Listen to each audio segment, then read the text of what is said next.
哎，别走了，各位军爷，这宝瓶谷闹鬼，一到雷雨之夜就有阴兵借道。阴兵借道？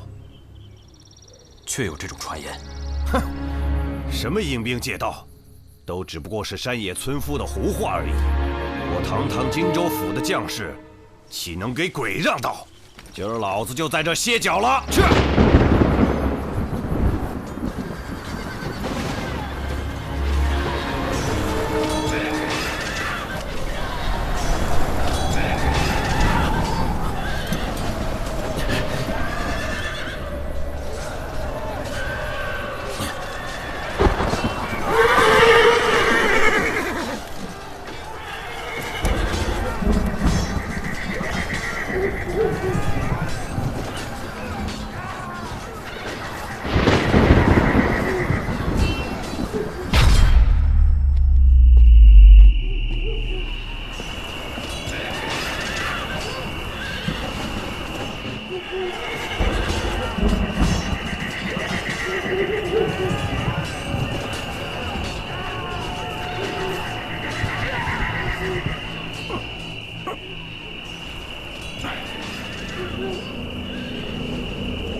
知罪。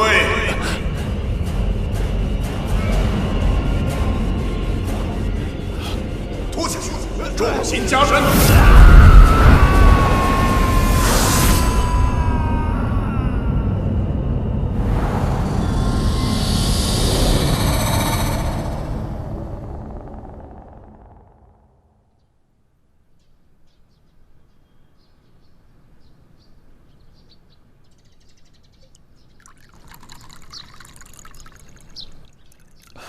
陆尚书，您实在太客气了，理应是下官奉上好茶，请您才对。李少卿，这又不是在朝堂之上，何必拘泥礼节？今天在我这儿，不谈官阶，只论兄弟。请，我来。恕陆某直言，六部下945间，我最欣赏你们大理寺的行事做派，区数月屡破奇案，陆某实在佩服。尚书过奖了，若有需要在下效力之处，还请尚书明示。我想请你帮我找一个人，这个人现在就在长安。报，尚书大人，大理寺黄三炮有事禀报。请他进来。是。小人见过陆尚书，公务紧急，还请陆尚书恕罪。无妨。是。老大，有案子，我们得走一趟。在哪儿？广云山，宝苹果。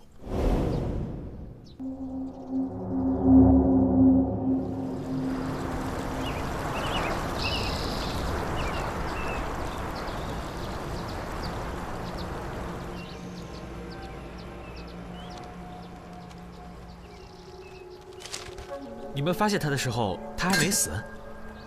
正是，发现王统军的时候，他还有一口气。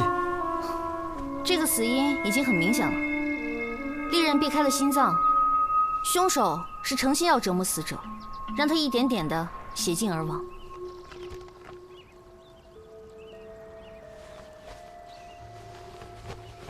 他们是从荆州来犯上的。本来今天就该到宿卫营报道了，可是现在王统军惨遭毒手，这叫我们如何跟上头交差呀？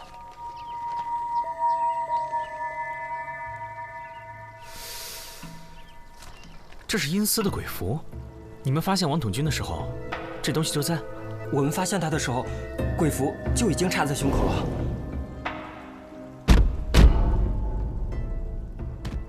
地府就在眼前。说完这句话，他就咽气了，眼睛也没合上，嘴也张着，感觉他这是死不瞑目啊！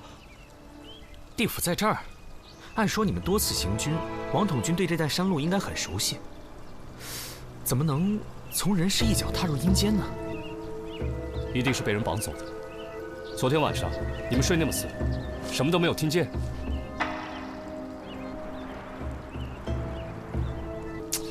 有话快说，昨晚到底发生什么事？阴兵借道，昨晚就被我们碰上了。阴风阵阵，人喊马嘶，鬼哭狼嚎，脚下的地都在颤抖，可就是什么也看不见。听说是前朝将士在此过路时中了埋伏，全军覆没，将士们怨念不散，变成了阴魂。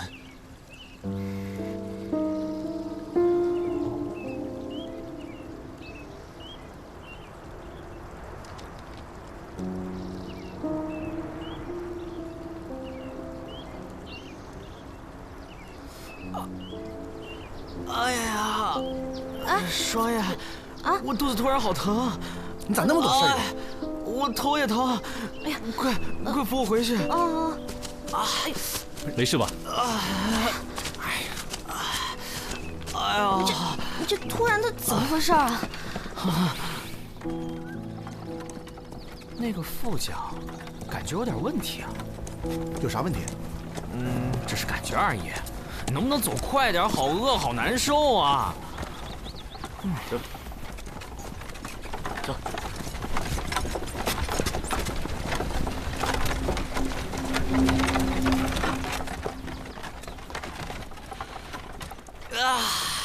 好疼啊！到底疼还是饿？要不要歇歇？再忍忍啊！不要！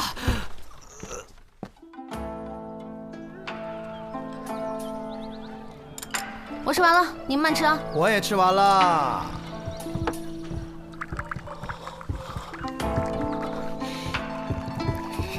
哎，你肚子疼不能忌荤腥，我现在饿得头都疼了。那更不能吃这些了。有你们这样的吗？宝瓶谷的阴兵传说不是空穴来风，不管和王岩的死有没有关系，我们都得找一个雷电之夜，实地查探一下。啥时候啊？等没人装病的时候。哎，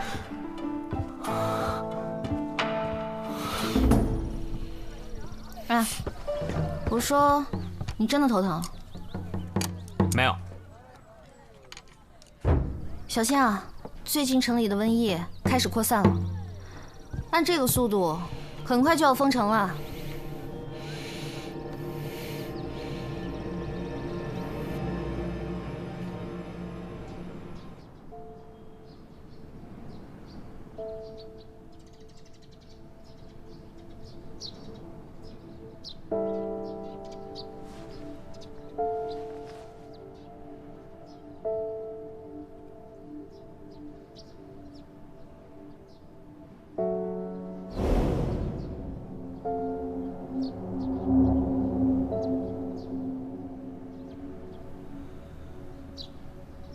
你们有没有什么想说的？少卿啊，我们所知道的全都跟您禀报了。阴兵借道之说由来已久，我们呢也只是听说，并无实证啊。对此，我们唯一能做的就是每逢雷雨天气，躲在家里不出门啊。那3天前，荆州府兵经过，可发现有何异常？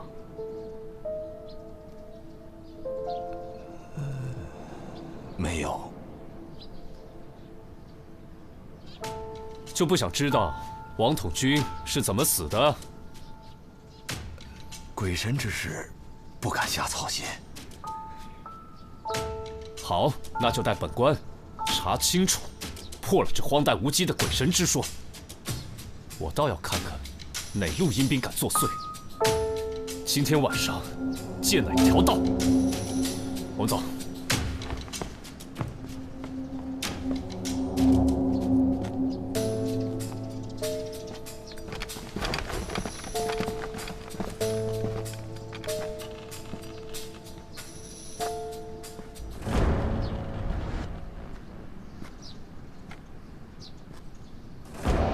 今晚谁都不许睡。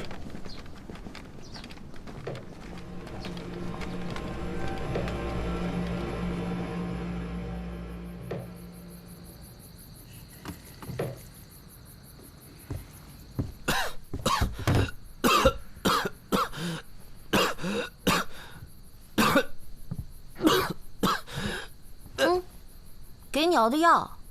保持距离。你要是喝了这个再不好，我得叫四娘把你给关起来。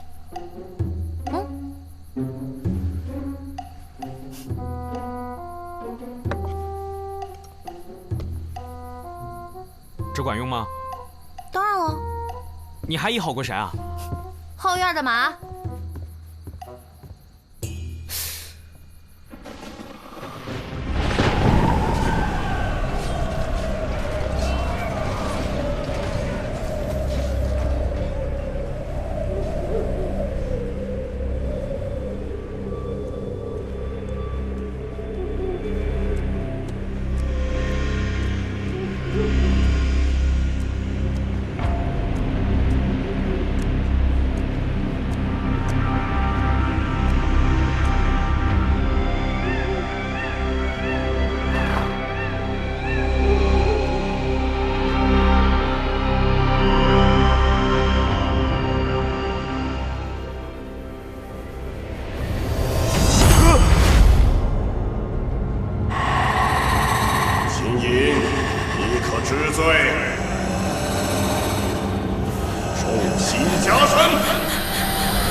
家书，而且应该是长安本地人。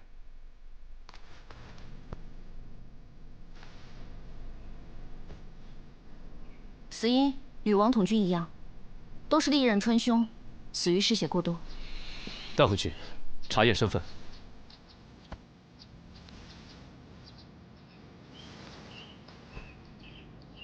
昨晚这是怎么了？阴兵没见着，倒又死了一个。你们大家昨晚睡得好吗？跟你们一样，整宿没睡。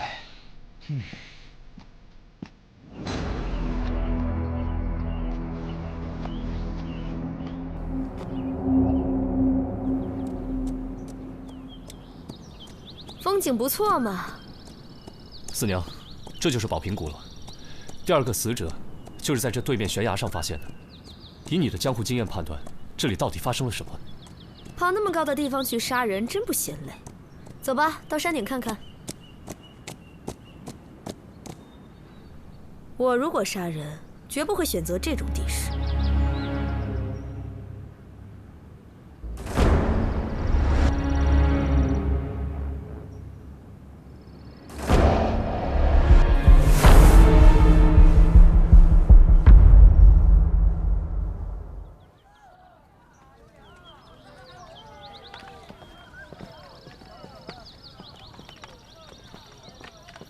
救命啊！救救我！救救我！救救我！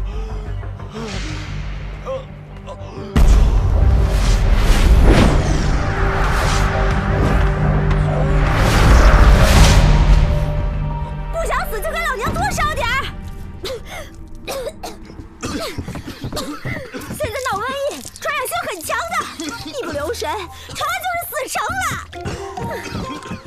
墙上也多撒点啊，还有地上，真是倒了8辈子血霉了。生意刚有点起色，又没人来了。萨摩，又死哪儿去了？给我出来！四娘，四娘，四娘，四娘。哎，后院吧，那2头猪啊，不行了，要不……不行，小白和花花是我亲手养大的，赶紧给我找双叶，必须给我治好了。萨摩多罗，人呢？给我滚出来！滚出来呀！哎，萨摩，过来歇会儿。哎呀，还是李少卿心疼人呐。第二个死者张大福是长安市郊的农民，家里还有几亩田，生活不错。还有他7、8年前入伍打过仗。后面的你猜猜？原来跟过王统军吧？正是，后来负伤退伍了。我看过他的手，是惯用兵器的，而且武艺还不赖，当兵也不是小卒子。老大，武侯部送了一个人，可能和案子有关，暂时安置在樊舍的客房里。什么人？书生模样，现在昏迷着，说是差点死在宝瓶谷。哎，老大，慢点走，别磕着。书生模样。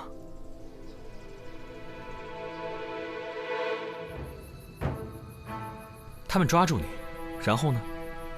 都对你做了些什么？审判呗。审判？你之前做过什么？还要劳烦阎王爷亲自审？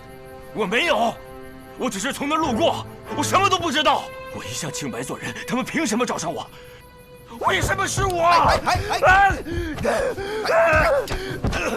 别激动，别激动啊！看着挺斯文的，练过呀。没事吧？没事啊。你再好好回忆一下，审判的内容是什么？他们说了什么？说了什么？说了什么？我记不清了。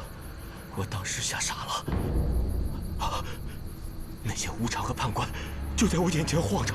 什么判官？具体说。还能有谁？难道你们连地府的情形都不知道吗？太可怕了，都是鬼啊！好好好，不问了。你说，你之前走过那条山路？走过。那你能不能把那天的路线画下来？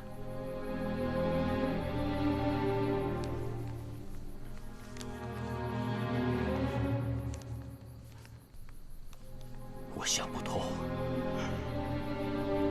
打死也想不通。明明是很熟悉的老路，怎么就鬼使神差，一脚踏进了阴曹地府？他就是被吓着了，没什么大碍，让他休息休息就好。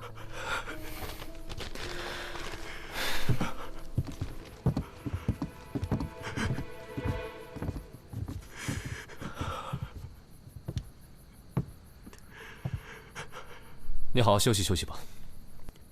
李少卿，秦某求见左卫大将军。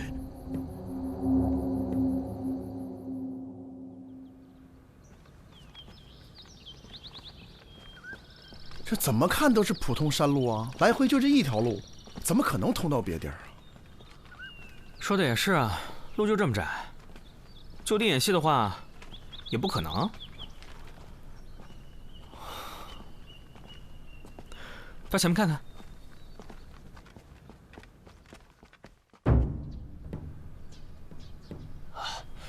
李少卿，多谢了。我跟秦尹自荆州一别，距现在已经有7、8年未见了。秦某也常来长安，只是一介布衣，不便叨扰将军。读书人就是臭讲究。怎么，现在捡回一条命，想起我来了？啊，秦先生原来在黄将军帐下。当然了，当年我带的军队都是隶属荆州大本营的，诸位可不要小看了秦尹。多年前打东突厥的时候，他可是立过奇功的。哦，那秦先生后来是为什么隐退了呢？哦，秦某胸无大志。他的大志啊，就是他的书画文章。怎么样，秦尹？这次在我的府里多住上一些日子，抽时间咱们切磋切磋如何？黄将军，恐怕不方便。为何？秦尹是案子的关键证人，我们需要他随时配合调查，还望将军见谅。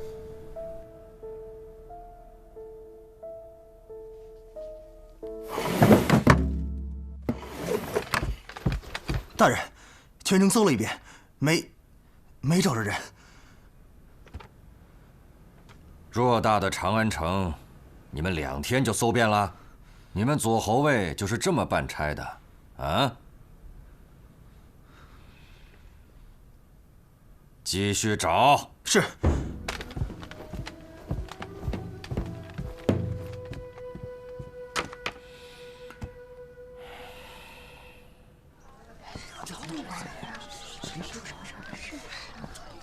见没见过这人？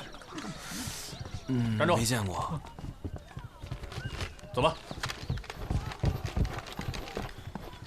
李少卿，你们在贴什么呢？谁派你们来的？无可奉告。走。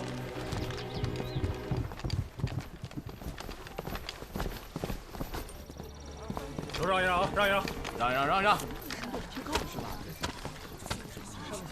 近日，长安城内疫病蔓延，民众外出务必遮住口鼻，如有咳嗽、发烧等症状，应尽早报官，紧速隔离。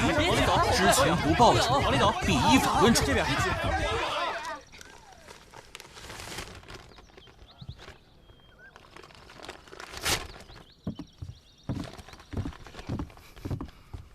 四娘，给我！老娘这店里生意越来越差了，这个月月钱先停发啊，等疫病过去再做打算。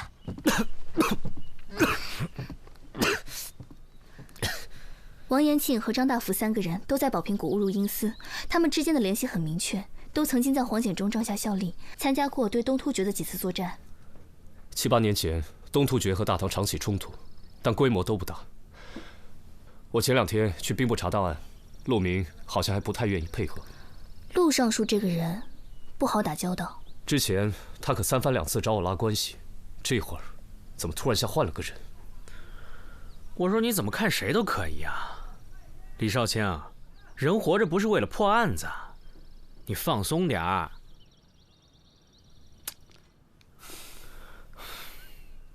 不过我倒是觉得，这个秦野好像有什么瞒着我们，不妨再审审。磨蹭什么？还不快招！别逼我们动大刑！招什么呀？我知道的早就说了呀。我劝你啊，能写的就赶紧把它写完。那哥们儿啊，就爱使用暴力，他就希望你啥都不说，好对你用刑哦。你别说了，求求你们，叫我闭一会儿眼吧。没问题啊，只要你肯把这份供状写完，我们准备了很舒服的床榻，你就可以美美的睡上一大觉。少来这一套，老子好歹也曾在军中服役，有种你们就折磨死我吧。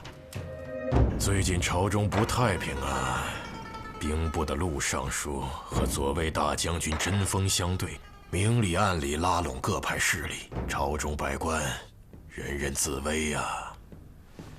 他们也找您了？尚书找过我，一直想试探我对诸位朝臣的态度，问什么又不肯明说。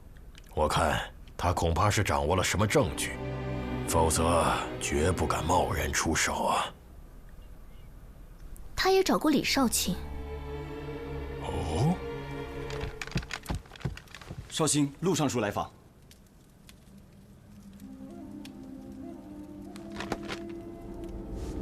请他进来。李少卿，陆某不请自来，冒昧了。陆尚书，不知此次前来有何贵干？来了解王延案的进展呢。荆州府统军出了这么大的事情，兵部理当过问呐。以王统军的军阶，你们应该素未谋面吧？陆尚书，您真是有心呐。陆尚书，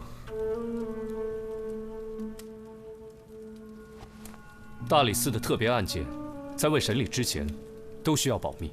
哦，属李某，无可奉告。哦。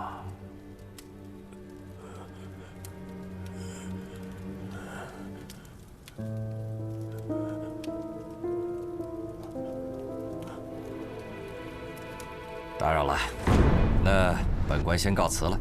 李少卿，请留步。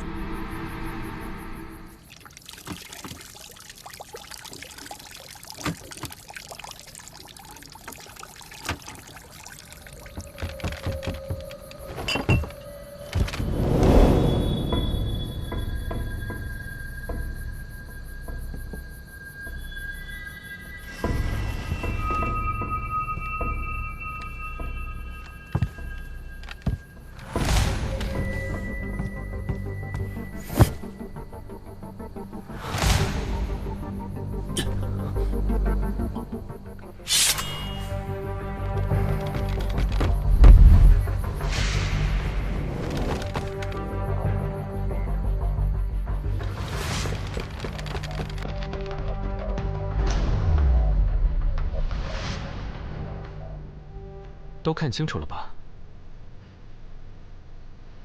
有什么要说的？有些话现在不说，可能你这辈子都能记不住。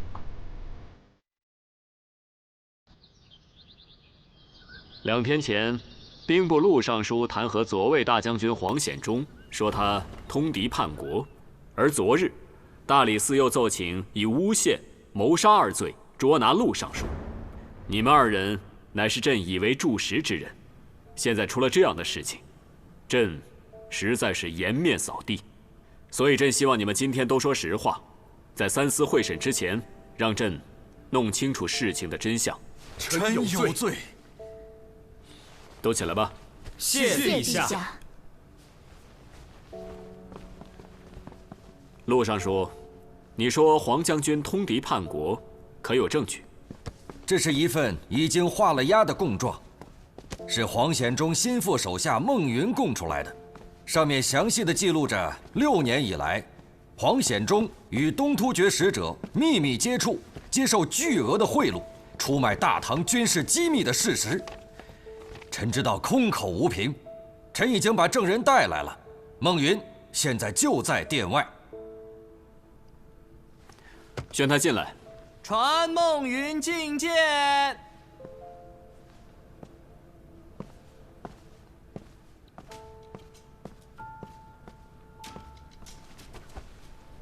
草民孟云，拜见陛下。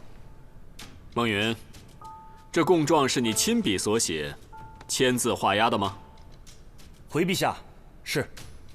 你是黄将军什么人？我名义上是将军府的书吏，大概6年前开始替他处理机密事务，但据我所知，在那之前，将军就已经被策反了。因为从8年前开始，他就率领部下在边境与东突厥作战，时战时和，长期驻扎，和敌国细作有相当多的机会接触，逐渐被渗透。你要朕相信你说的话，可是要有实在的凭据啊。回陛下，有。这是从去年春天起，东突厥特使阿史那多莫送来的3封密信和2次交易的酬金礼单。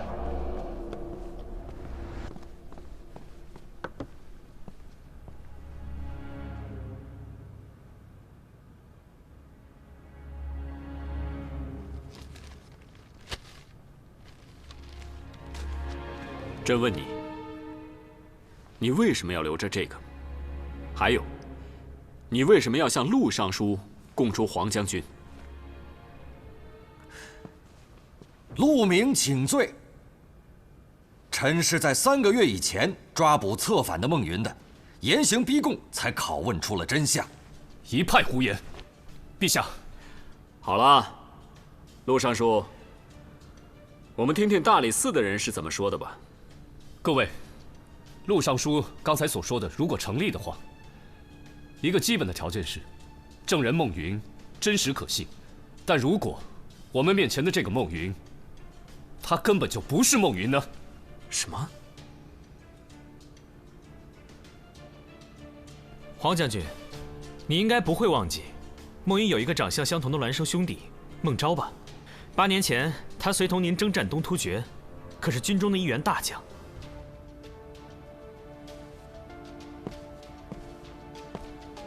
你仔细看看，这位到底是不是孟云？如果看脸认不出的话，还可以看手吗？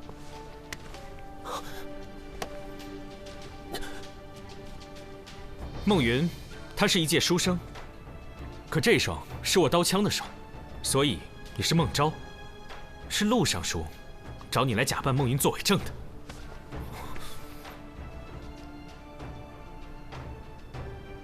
萨摩多罗，你是怎么知道2兄弟的事情？还有，何人为证？请陛下传证人秦隐。8年前，他曾是黄将军帐下的军师。传秦隐觐见。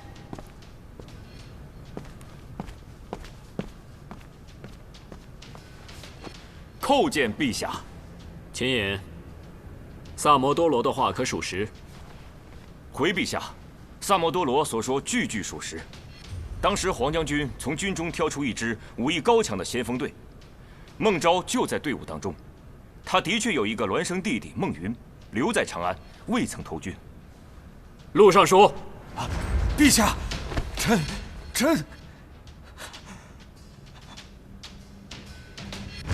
陛下，这秦隐不仅是指证孟昭的证人，我们还通过他查出了宝瓶谷连环凶杀案的原委。快说来！这几桩所谓鬼谷阴司的案子，都是孟昭在陆尚书的帮助之下完成的。至于陆尚书为什么要帮他，是因为二人达成了协议，让孟昭假扮成孟云做伪证，以叛国罪扳倒黄将军。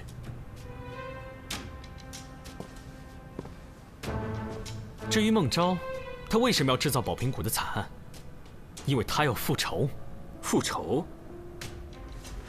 为什么事情复仇啊？那是7年前的一件军中密事，我们不眠不休审问了秦隐3天2夜，他才把事情说出来。这便是秦隐的供状。当时大唐和东突厥打了1年，战事焦灼，边患不断，于是朝廷秘密授意黄将军组织了一支精锐部队潜入敌国，暗杀竭力可汗。但行动失败后，先锋队被俘。随后大唐却拒绝承认他们的身份，因为暗杀手段太过阴毒，一旦承认，便有损大唐国威。此举对于将来和邻国的关系也是一个隐患。那些参与行动的将士们都……唯一一个活着逃出来的人，便是孟昭。所以孟昭的复仇心情情有可原。在宝瓶谷误入阴司的3个人，都是孟昭的复仇对象。王统领作为当年的指挥官，见风使舵抛下了部下，而秦隐是那次暗杀行动的谋士。至于张大福，当年也是先锋队的队员，后来假装负伤中途退出，最后还平安退伍。所以，孟昭设计地狱阴司的用意很明显，他就是要审判这3个人。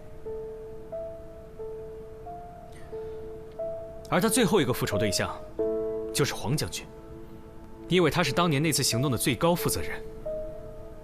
说我杀人，你有什么证据？这一切要从作案手法说起。受害者们都在熟悉的山路上莫名其妙走进地府，事后在原地却都找不出问题。这是因为凶手们紧挨着原路挖了一条等宽的岔道，再用同样的山石和植被做尾饰，引人走入岔路。借助烟雾，各种假扮的鬼神就忽然出现。之后的事情大家都清楚了，受害者先被审判，后被杀死，然后丢。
算不算证据呢？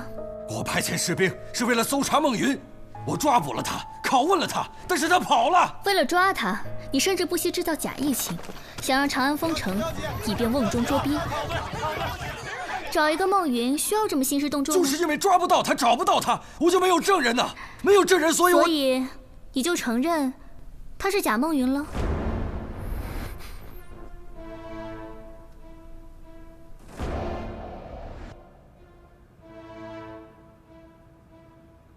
证据还有，陆尚书，你酝酿弹劾很久了吧？最近终于要出手了，所以你在朝臣中走动的尤其活跃，明里暗里的拉关系，无非是想让更多人站在你这边。但秦隐死里逃生是个意外，你们没有想到，而他又知道太多内情，很可能会认出孟昭。为了确认此事，陆尚书特地把孟昭打扮成随从，带他来到大理寺，以询问案件进展为由见到了秦隐，发现他确实认得孟昭。之后孟昭就夜闯客栈，来到秦颖房间，想对他下手。幸好我们提前做了准备，夏魔和秦颖就躲在院角，亲眼目睹了孟昭翻墙的全过程。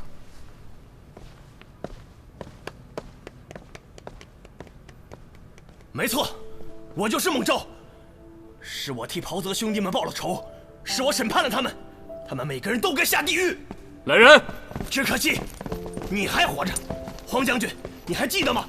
那些士兵都是你亲自挑选的，还喝了你的壮行酒。但天下人不能不知道我们为何而死。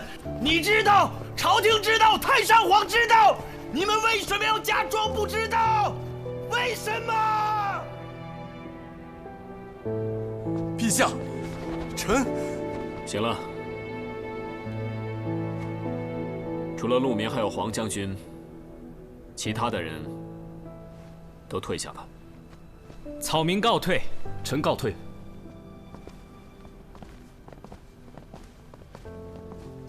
陛下，臣……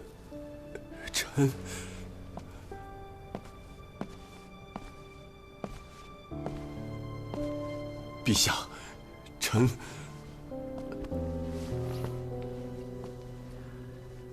黄将军，这不是你的过错，你不必自责。你的病刚好，先回家休养吧。啊，谢陛下，臣告退。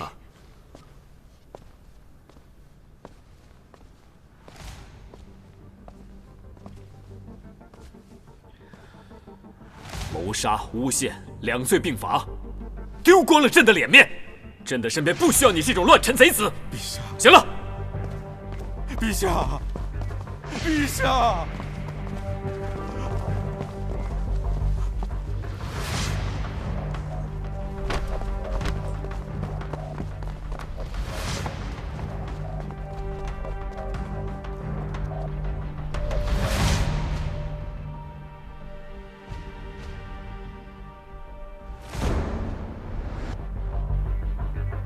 大理寺真是坏了我大事，陛下对李治信任有加，主上对此非常忧虑。属下明白了，一切放手去做。必要时，是否可以？